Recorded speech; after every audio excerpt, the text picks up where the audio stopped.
How to delete all call history on Android. Hello guys, this is Atticus and welcome back to another tutorial video.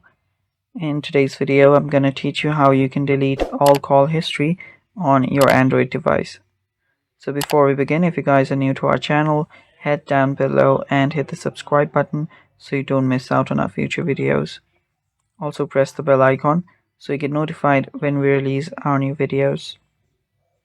Now let's dive right in. First step, if you're in your Android phone, to delete all call history, open the phone app. Locate the app and open it up.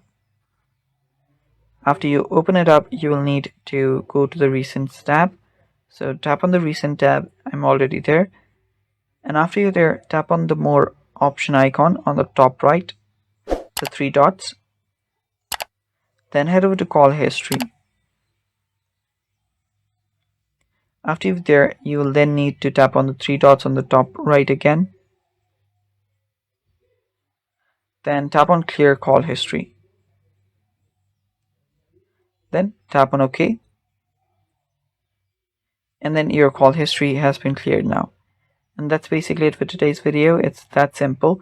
Thanks for watching. Stay tuned for more and bye-bye.